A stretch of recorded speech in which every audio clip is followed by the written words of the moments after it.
Hey, what is going on, everybody? How are you all doing today? I hope you all are having a wonderful and fantastic day today, and if not, hopefully you all will have a better tomorrow.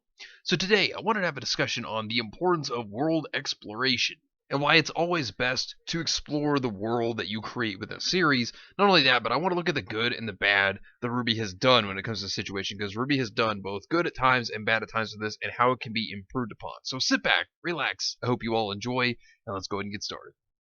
One thing that's always important when it comes to writing is trying to build upon the world itself, creating lore, creating cultures for that part of the world, showing the importance of that part of the world through its history, and even exploring it. And one big thing that I want to look at today is world exploration, because it is always vital to be doing things like this whenever you're writing a series. Because when it comes to exploring the world, talking about it's one thing, and yeah, that can bring up interest when it comes to talking about it. But another thing that a writer has to do when it comes to their world is that they really need to have the characters adventure through it and to have their own experiences through it. Not only this, but whenever it comes to exploring the world itself, it allows you to have a view, to see things and understand it better than just hearing about it. And I think that that's one thing that RWBY has had a little bit of a hard time with is when it comes to trying to work on its lore. There have been times to where it's done it well for its world, and there are times to where the exploration just hasn't been enough, and we've needed to see more exploration. And if you look at Volume 4, for example, yeah, there was exploration with Team Ranger's story, and while that's not a bad thing that they were trying to do that, it's just Volume 4 had its issues when it came to trying to explore certain things, and overall it really just made for a very boring arc.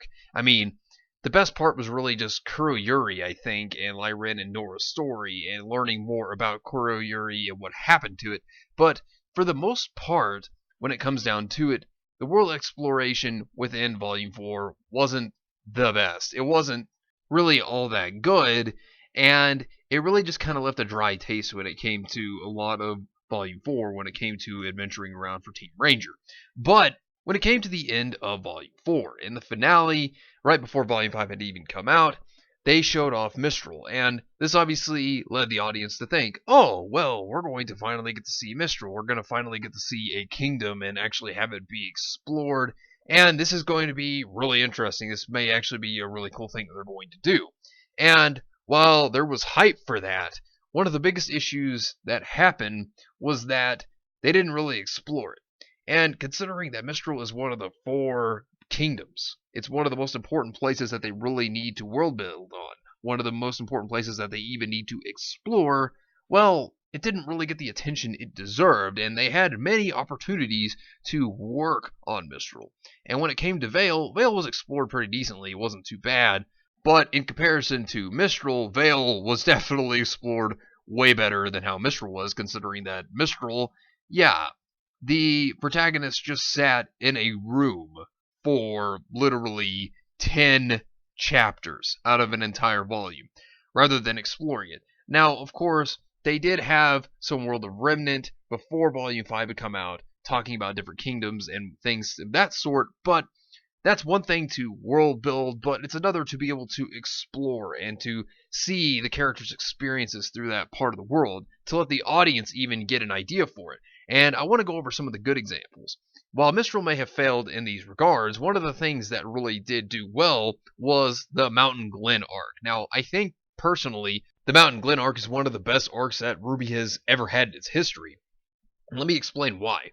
Mountain Glen was Vale's first attempt at trying to expand their own kingdom, and they made an underground metro system so that the settlers could go to and from Mountain Glen and Vale. And in the end, their defenses in Mountain Glen were not as good as Vale's, and Subterranean Grim took down Mountain Glen. At the same time, this also foreshadowed the Grim and their intelligence, about how when Grim evolve, they become very intelligent, and that's why the Goliaths, for example, were actually just waiting for an attack. And then the White Fang, that was also excellent too, with Roman Torchwick trying to hide down there. I think that they did a great job at trying to lure the Grim into the city by using the underground tunnels. It was great for Cinder's plan. And another arc that was very good was Brunswick Farms in Volume 6. I think they did very well with this, having Bartleby with his journals as to why he decided to have his own farm. Not only that, but the whole secret that was looming around the farm as to why everybody was tired.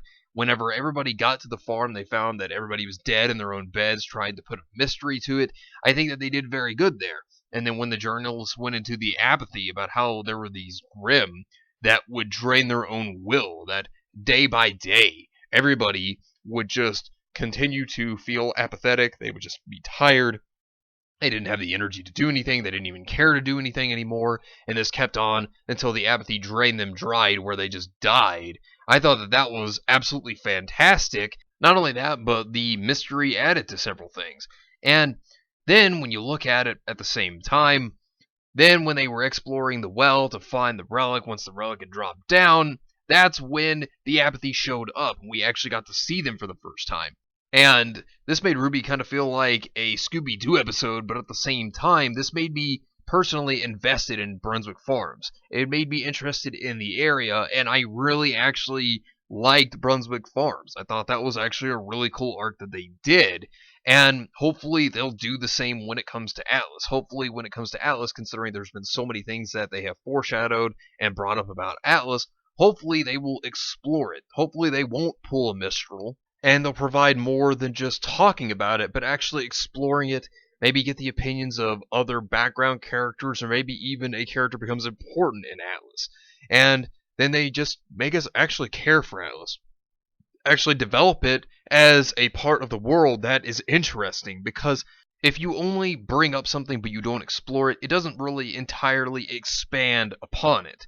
It puts lore to it, but it doesn't give the audience that immersion of the world, and the investment the audience has for it after it being built up after so much time, well, they'll lose interest because it wasn't explored, because it wasn't touched upon, and because they didn't focus upon that part of the world.